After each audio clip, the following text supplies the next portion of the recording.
You're not the same person you were 7 seconds ago. Think back to the person you were 7 seconds ago. Go on, try. Pause. That version of you is already being rewritten. They exist now mostly as a memory. In the time it took you to hear that sentence, your brain has already started building a new you. What if I told you that the feeling of a single, continuous you is one of the most incredible stories your brain tells itself? And that understanding how it works is the key to no longer being a prisoner of your past. This isn't philosophy, it's neuroscience.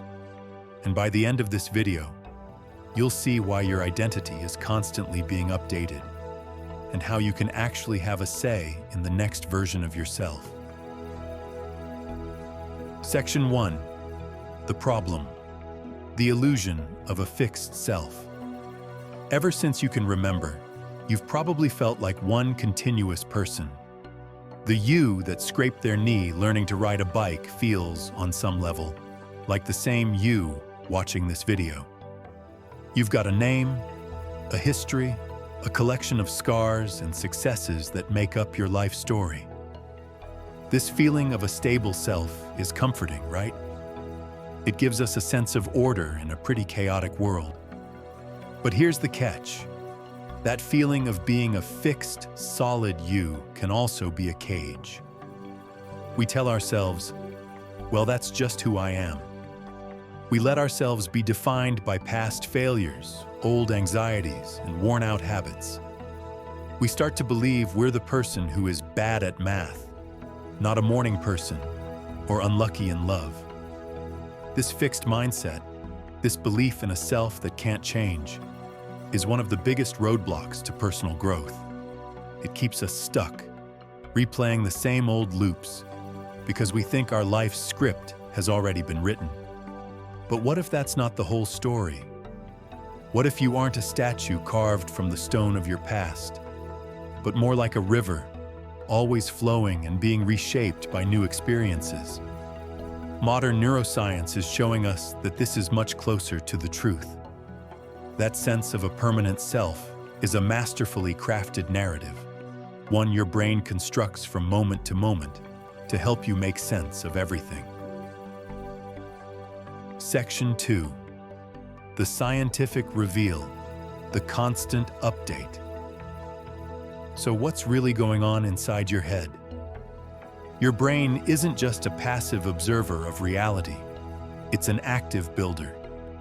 Research in neuroscience shows that your conscious experience of the present moment is actually a construction, a story your brain weaves together from a flood of sensory information, memories, and expectations.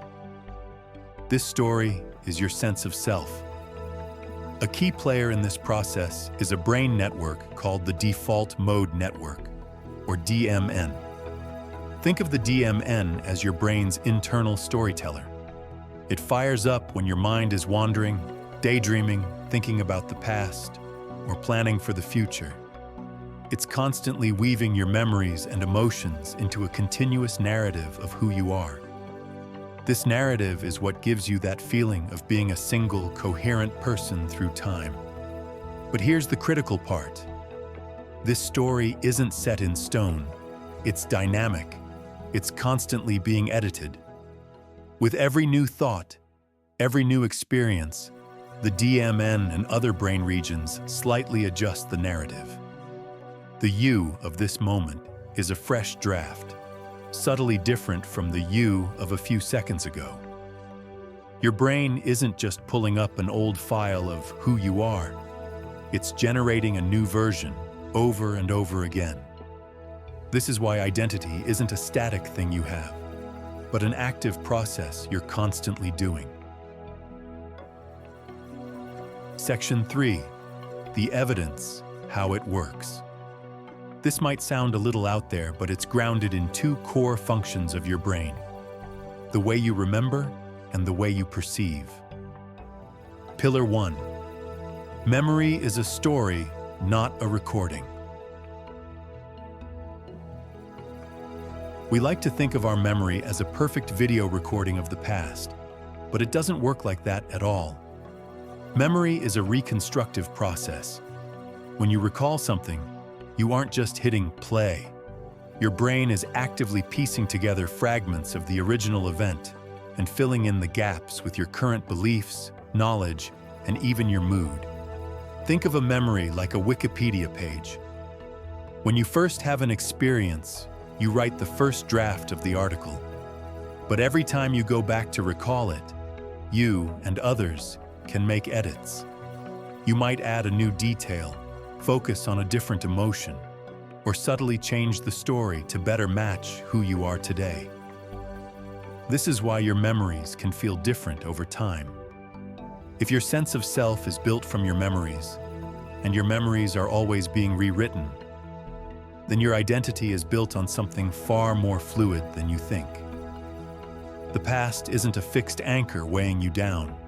It's a story that you are actively, even if unconsciously, re-editing every day. Pillar 2. Perception is a filtered reality.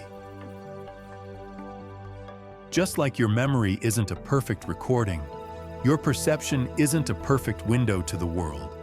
Your brain is bombarded with information every second. To handle it all, it has to filter things, paying attention to what it decides is important and ignoring the rest. And what does it decide is important? Whatever is relevant to the current story of you.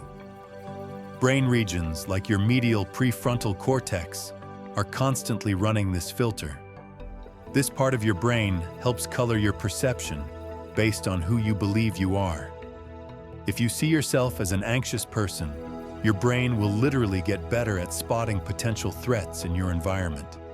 If you believe you're confident, you'll be more likely to see opportunities where others see risks.